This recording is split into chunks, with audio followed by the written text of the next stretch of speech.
Hey everyone, this is Clarence from Spencer's Camera. Starting the part 3 of the astrophotography or nightscape editing video series we're doing. Just a quick recap. We just made our selection of the sky and the reflection and created two separate layers. One that created a mask covering the foreground and another of a mask covering the sky. Now we have the ability to edit both the foreground and the sky separate from one another, and that enables us to do a lot of powerful things. Instead of global adjustments, meaning that it affects the entire image all at once, we want to be able to isolate different parts of the image initially so that we can correct things, make them look more natural, bring out more detail, help solve issues with grain or noise, or even problems, movement issues, planes that are going through the image that we want to remove, things like that. It's easier to do lots of these different edits or modifications if the objects in the image are separated from one another. So we've done that. We have the bottom layer of the three, the middle layer. The bottom layer here is just the background layer. The middle layer is the one that we will be calling the sky. So I'm going to rename that by double clicking the name. And this one up here, I'm going to call that foreground.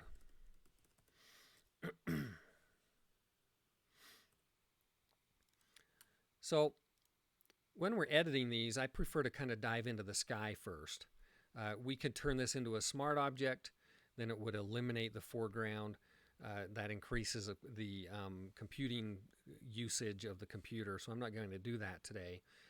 If you right click, tell it to be a smart object, it enables some certain abilities within Photoshop, but we won't be using any of those throughout this basic editing series, so I'm not going to do that, mainly for the sake of keeping some computing power on this on my computer here for recording purposes. And so at this point, with this layer icon here, the little thumbnail of the actual image selected, going to go to Filter and Camera Raw Filter. This will allow us to go back into the initial Camera Raw settings or into the same tools and edit or manipulate this image to be a little bit better than where we started. So I'm going to just start again like before. I'm going to start with, in my process goes from the basic to curve, detail, all the way down these tabs in order typically. I'm going to click on the basic tab, open that up. I think the exposure looks good. This part of the Milky Way core might be a tad bright. It's pretty normal, but because of the stretching process, it's easy to get this to blow out. So I may bring down the highlights a little bit, well, that's probably affecting too much of everything. So maybe just a little bit of the whites. Just bring that down a little bit, just to make sure that we're kind of solving a future potential problem. I'm going to bring up the shadows a little. You can see that's affecting mostly the reflection, and I'm ignoring the lily pads in the foreground, what it's doing there, because it won't affect that due to the mask that's applied. But it's increasing the detail in the reflection very nicely. You could also bring up your clarity, which would increase some contrast, and maybe even a little dehaze. You have to be careful with dehaze. You can go really too far with it. So I'm usually very gentle with the dehaze adjustments. I want to bring up my vibrance just a hair. I might cool the image a little. It's a little bit too magenta for my liking, so I might bring this down just a little bit. Make the sky a little more bluish. It's not maybe just a touch more, something like that. And then I might bring the greens into the tint just a hair. Changes things a little bit. You can see the before. Here's the before, and then here's the after. And I think I'll go into the curve tab. Make sure you're selected here under the point curve. I'm going to do just a little subtle S-curve. This doesn't have to be very much. Just a little tiny bend in that line. You come down right here on this midpoint, bring it down just a tiny little bit, and then you bring this little midpoint up just a tiny little bit. Again, you can see there's some nice contrast being introduced. Still a little magenta colored, so I think I'll come back into the basic tab, bring the blues in just a hair, and the greens back in just a little bit. Just to make sure I want to keep these a little more blue and less magenta. I like that color now. So you can see here's the before, here's the after. Some people may not like the blues, and I'm really just doing this. I'm not saying I like it one way or the other. I'm just showing you the tools so that you can manipulate this to whatever you would like it to be when you're doing your own pictures. And this is different for every image, of course. Every camera is a little different. The sensor technology is different. The color temperature captured, everything's different. So you can ignore the numbers here on the adjustment sliders, and you'll want to learn how to just watch the image and see what it does and refine it according to your image. Out of the basics and curves tab, go into detail. I'm going to reduce the noise again a little bit, probably near 20, something like that, both noise reduction and the color noise reduction. That'll help smooth things out a little bit. You don't want to go too far with noise reduction at this point yet, and maybe never, but there are better ways to do heavy-handed noise reduction in the future. Optics, I think we're good. We'll zoom in a little tighter later and see if we need to remove more chromatic aberration. But I think everything looks good so far for those edits. I want to go into up here. I'm going to select the masking tool.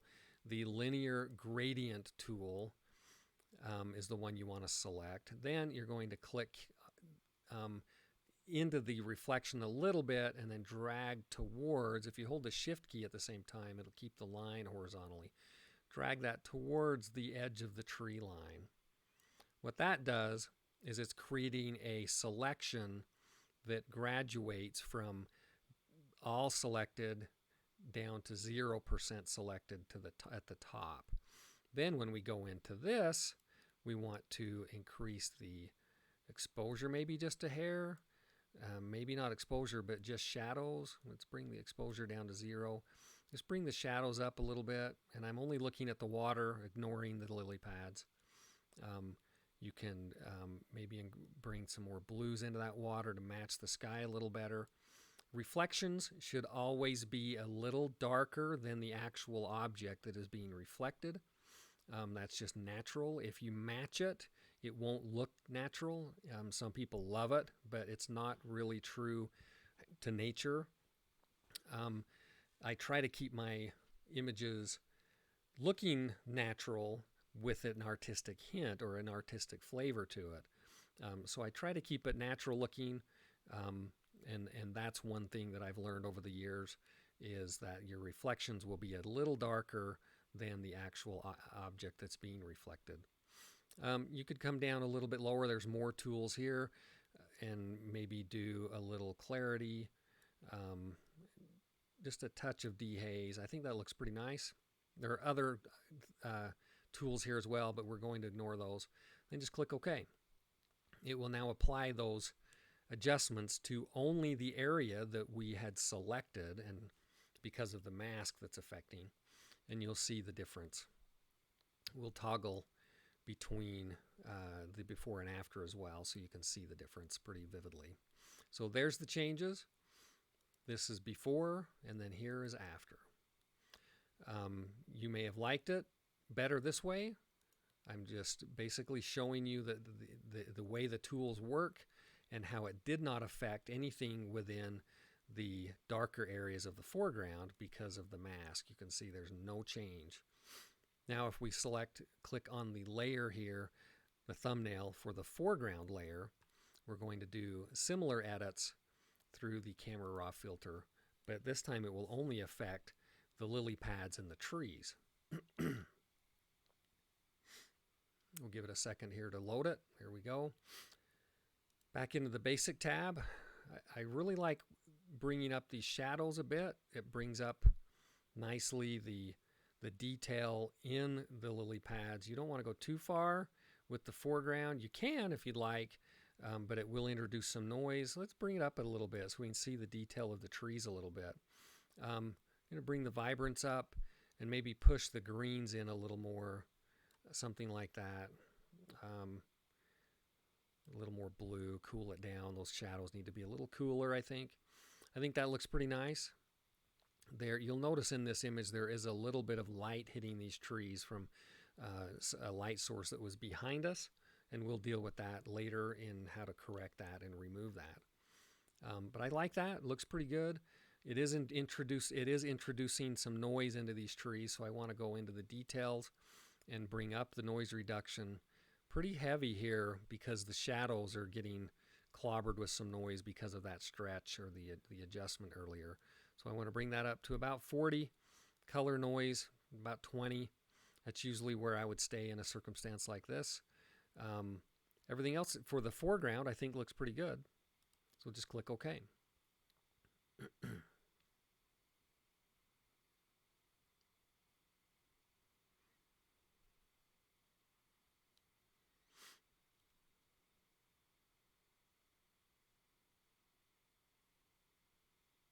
All right, so you can see there's the before and the after. That's editing the foreground objects, including the trees and the lily pads. So again, there's before, there's after. Now if we go clear back, here's the image before we did any of the layer difference, layered edits. So here's the sky and foreground and reflection, sorry. And then here's the foreground combined. So before everything, this is before after the 2 layer edits. These are simple, basic edits in camera raw filter. Again, that's up here in filter and camera raw filter. That is, it's really transformed this image into something pretty nice looking. Again, here's the very beginning edit before we even made any selections, and then here it is after those edits. From here, we still have a few more minutes left before I want to stop this segment. I would probably go in and remove a little bit of noise again in the sky, or at least in the bottom portion of this reflection. It looks a little more noisy than the sky, so I think I'll go again into the sky layer. Go camera raw filter. Once that loads, we'll go in and kill some of the noise again. So I'll click on the masking tool, linear gradient. We'll hold the shift key and come up into the trees about that far, and then we should be able to come down and do some noise reduction. A little heavier this time. Usually water is a little softer, smoother look because of subtle water movement, so you can get away with a little heavier noise reduction there. I think that looks pretty nice. This is before, that's after. It's a little hard to see maybe on your screen, so let me bring this down a little bit.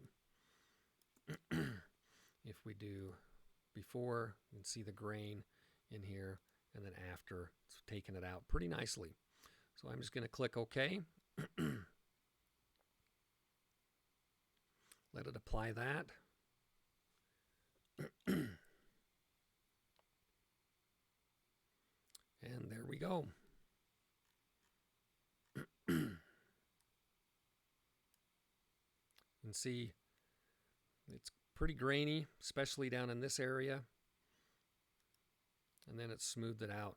And we will go after the noise in this image a little more, well, quite a bit more selectively, and be able to remove pretty much all of that noise. All, if not very, very little, will remain. Make it a nice smooth image. That's as far as I want to go with this video. We'll jump into the next steps in the next video. Thanks again for watching.